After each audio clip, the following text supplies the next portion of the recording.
Hello everyone, welcome to my channel.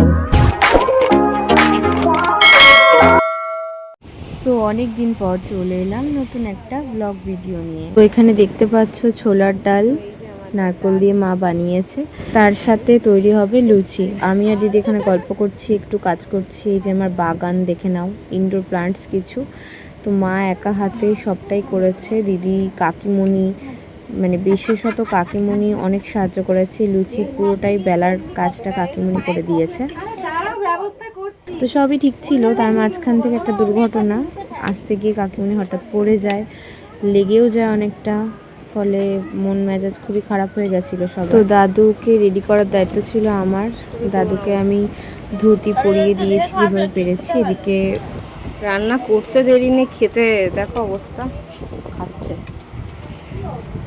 রান্না করতে 10 ঘন্টা, খেতে 1 ঘন্টাও লাগে না। লজ্জাও করে না, ছোচা খেতে বসে গেছে। তো এদিকে জায়গা খুবই অল্প, তার মধ্যে যেটুকু ব্যবস্থা, এই যে বারান্দায় আমি বসার জায়গা করে দিয়েছি। সবাই চলে এসেছে, আমাদেরই পাড়ার সবাই। এদের দল আছে, এরাই কীর্তন করবে।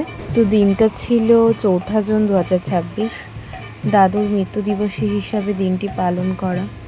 তো বাড়িতে আরতি কীর্তনের একটু ব্যবস্থা। তো দেখো তোমরা ভিডিওটা, এটা একটা সুন্দর স্মৃতি হয়ে থাকবে আমার ইউটিউব পেজে।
সত্যি কথা বলতে দীর্ঘ 24 বছরের জীবনে দাদু দিদা যতদিন বেঁচে ছিল ততদিনই মামাবাড়ি নামক জায়গাটার অস্তিত্ব ছিল। এখন তারাও নেই, সাথে সাথে সব অস্তিত্ব হারিয়ে গেছে। বয়স যখন ওই 20-21, মানে ওই কোভিডের সময়, বিপর্যস্ত দিনগুলো এখনো মনে পড়ে। তখন দাদু মারা গেছে, বাই ভিডিও কলে দেখেছি, যেতেও পারিনি, মানে এতটাই ক্রাইসিসের সময়। খুবই খারাপ লাগে দিনগুলো মনে পড়লে, যে এই সময়গুলো দাদুর সাথে কাটিয়েছি বা দিদার ভালোবাসা পেয়েছি, সেগুলো হয়তো আর ফিরে আসবে না, কিন্তু চিরজীবন সেই স্মৃতিগুলোকে নিয়েই এগিয়ে যাব বা বেঁচে থাকার রসদ হিসাবে সেগুলোই অনেক অনেক শক্তি যোগাবে। এই যে ওদিকে কীর্তন হচ্ছে, এদিকে এরা প্রসাদ পেতে চলেছে, গাইজ দেখতেই পাচ্ছেন।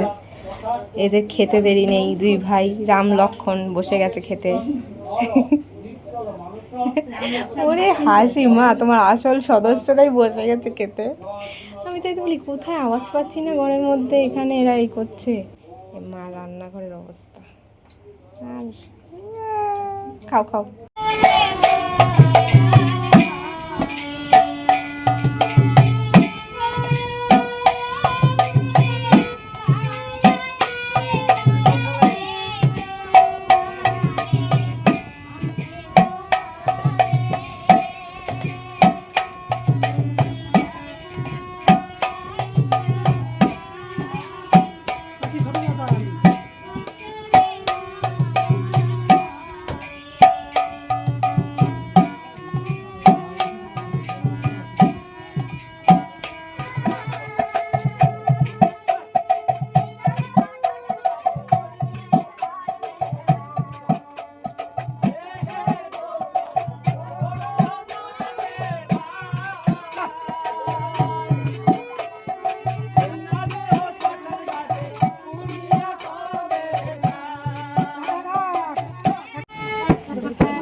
কোনটা?